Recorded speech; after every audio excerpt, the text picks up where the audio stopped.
આજે જે પ્રમાણે આંકડા સામે આવ્યા છે અને આર્થિક વા વિધાનસભાના અને કોંગ્રેસના કાર્યકરોનો મતદારોનો હૃદયપૂર્વક આભાર માનીએ છીએ કે એમણે ખૂબ વોટ જે આપવાના હતા એમણે આપ્યા છે. ક્યાંક અમારી કચાશ રહી ગઈ છે, પણ લોકશાહીની અંદર સર્વોપરી લોકચુકાદો રહેતો હોય છે, એટલે અમે લોકચુકાદાને માથા ઉપર ચડાવીએ છીએ.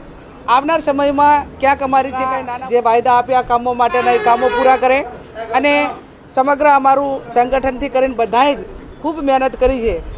જે ધારણા કરતાં થોડાક જ ઓછા પહેલાંથી કરીને અમે ક્યાંક રહી ગયા છીએ, પણ એ આવનાર સમયની અંદર જે કાંઈ નાના મોટા એનું એનાલિસિસ કરીને જે એમાં ક્ષતિઓ રહી ગઈ છે એ આવનાર સમયમાં ન રહે એના માટેના અમે પ્રયત્નો કરીશું. 10,000થી વધુ લીડ ચાલતી હતી અને અચાનક જે 16, 17, 18 રાઉન્ડ પછી લીડ કપાઈ ગઈ, શું કારણ? અમારી ગણતરી જે અપક્ષ કેન્ડિડેટ 30,000થી ઉપર મત લઈ જાય એવી અમારી જે ધારણા હતી એ ક્યાંક ને ક્યાંક છેલ્લે એ જાતિવાદી રાજકારણ, જાતિવાદી સમીકરણના આધારે ઠાકોર, ચૌધરી અને જે મેજર સમાજો છે એ ક્યાંક ને ક્યાંક વધારે અમારી ધારણાથી વધારે મત એ ભારતીય જનતા પાર્ટીમાં ડિવાઈડ થયા અને અંતે લોકશાહીની અંદર પ્રજા મતદારો સર્વોપરી હોતા હોય છે.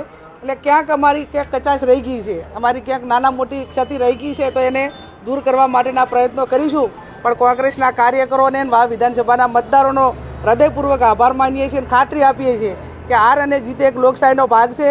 અમે હારીએ તોય લોકો વચ્ચે રહીશું, જીતીએ તો પણ લોકો વચ્ચે રહીશું. એ વાયદો અમે જે મતદારોને આપ્યો હતો એમાં અમે અત્યારે સંસદ તરીકે પણ હું ચાલું છું, તો ક્યાંય કોંગ્રેસના કાર્યકરને ક્યાંય ખોટ નહીં પડવા દઈએ એની પણ આ મીડિયાના માધ્યમથી આપ સૌને ખાતરી આપું છું અને સૌનો કાર્યકરોનો બધાનો હૃદયપૂર્વક આભાર માનું છું. તમારી પોતાની પ્લે ન્યૂઝ ચેનલને સબસ્ક્રાઇબ, લાઇક, શેર કરવા વિનંતી.